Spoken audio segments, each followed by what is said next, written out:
So, yeah, okay, you're all welcome to the gathering event hosted by We the People and Freeman Ireland.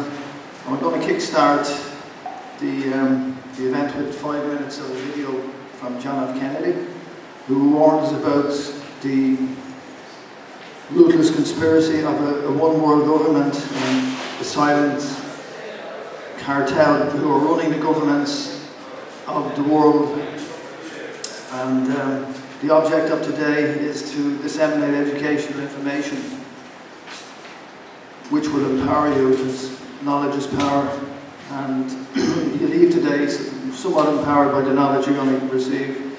You won't get this in the news, you won't get it on the newspapers, they don't teach it in the schools. So hopefully this will be the first of many events where we can bring the gathering concept around the country. So if anybody has any venues that they would like the gathering to be in any part of the country, we will travel to do this. So we start with JFK, okay? Ladies and gentlemen, the very word secrecy is repugnant in a free and open society, and we are, as a people, inherently and historically opposed to secret societies, to secret oaths, and to secret proceedings. We decided long ago that the dangers of excessive and unwarranted concealment of pertinent facts far outweighed the dangers which are cited to justify it.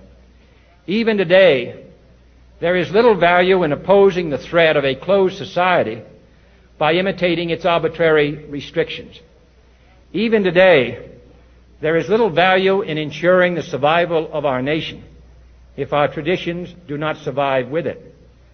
And there is very grave danger that an announced need for increased security will be seized upon by those anxious to expand its meaning to the very limits of official censorship and concealment. That I do not intend to permit to the extent that it's in my control. And no official of my administration, whether his rank is high or low, civilian or military, should interpret my words here tonight as an excuse to censor the news, to stifle dissent, to cover up our mistakes, or to withhold from the press and the public the facts they deserve to know. For we are opposed around the world by a monolithic and ruthless conspiracy that relies primarily on covert means for expanding its sphere of influence, on infiltration instead of invasion, on subversion instead of elections, on intimidation instead of free choice, on guerrillas by night instead of armies by day. It is a system which has conscripted vast human and material resources into the building of a tightly knit, highly efficient machine that combines military, diplomatic, intelligence, economic, scientific, and political operations. Its preparations are concealed, not published. Its mistakes are buried, not headlined. Its dissenters are silenced, not praised. No expenditure is questioned, no rumor is printed, no secret is revealed. No president should fear public scrutiny of his program, for from that scrutiny comes understanding, and from that understanding comes support or opposition, and both are necessary. I am not asking your newspapers to support an administration, but I am asking your help in the tremendous task of informing and alerting the American people. For I have complete confidence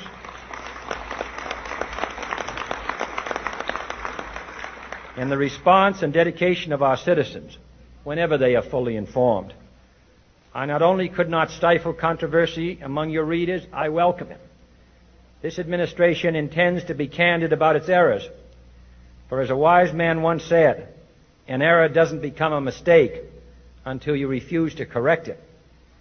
We intend to accept full responsibility for our errors, and we expect you to point them out when we miss them. Without debate, without criticism, no administration and no country can succeed, and no republic can survive. That is why the Athenian lawmaker Solon decreed it a crime for any citizen to shrink from controversy. And that is why our press was protected by the First Amendment, the only business in America specifically protected by the Constitution, not primarily to amuse and entertain, not to emphasize the trivial and the sentimental, not to simply give the public what it wants, but to inform, to arouse, to reflect, to state our dangers and our opportunities, to indicate our crises and our choices, to lead, mold, educate, and sometimes even anger public opinion. This means greater coverage and analysis of international news, for it is no longer far away and foreign, but close at hand and local. It means greater attention to improved understanding of the news, as well as improved transmission. And it means, finally, that government at all levels must meet its obligation to provide you with the fullest possible information outside the narrowest limits of national security. And so it is to the printing press, to the recorder of man's deeds, the keeper of his conscience, the courier of his news, that we look for strength and assistance, confident that with your help, man will be what he was born to be, free and independent. Okay, that was way back in '63 before he was assassinated.